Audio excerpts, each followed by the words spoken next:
The Book of Mormon offers a legal model far ahead of its time. It safeguards religious freedom, but draws the line at fraud and social harm. In 1829, Joseph Smith had no legal training, no access to case law, and no framework for such a nuanced religious liberty doctrine.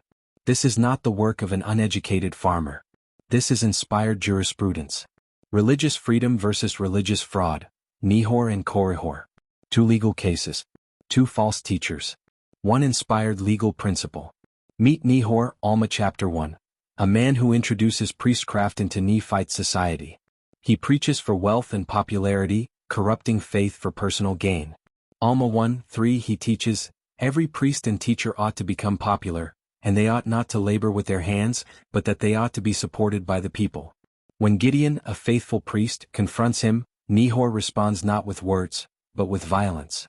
Alma 1:9 He drew his sword and began to smite him. Now Gideon, being stricken with many years, was not able to withstand his blows, and was slain by the sword. Nehor is arrested. Here's the legal brilliance. He's not executed for his beliefs, but for murder. Alma 1:17 The law could have no power on any man for his belief. Belief is protected. Violence is not. Years later, in Alma chapter 30, we meet Korihor, a skilled orator who mocks believers, denies Christ, and preaches atheism. Rather than censor him, Alma the younger, both chief judge and high priest, lets him speak. Even as Korihor ridicules religion, Alma upholds his right to do so. Alma 30:7 There was no law against a man's belief, for it was strictly contrary to the commands of God that there should be a law which should bring men onto unequal grounds. Then something changes. Korihor's message shifts from disbelief to manipulation. He begins to lie, deceive, and incite unrest.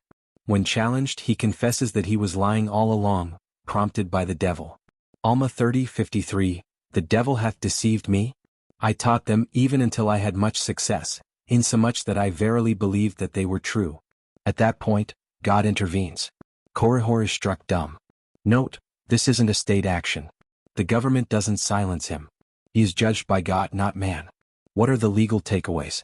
Nehor teaches heresy and kills, punished for violence, not belief. Korihor teaches lies, not just unbelief, and only after harming society does God step in. In our day, where free speech, religious liberty, and misinformation collide, the Book of Mormon speaks clearly: protect belief, confront deception, defend liberty, expose fraud. The Book of Mormon is a legal and moral guide, for then and for now. Please continue to 31.20c Constitutional Government versus Rebellion, Pahoran and the Kingmen. When elites try to replace elected government with monarchy, Chief Judge Pahoran refuses to seize power or retaliate. Instead, he upholds constitutional order.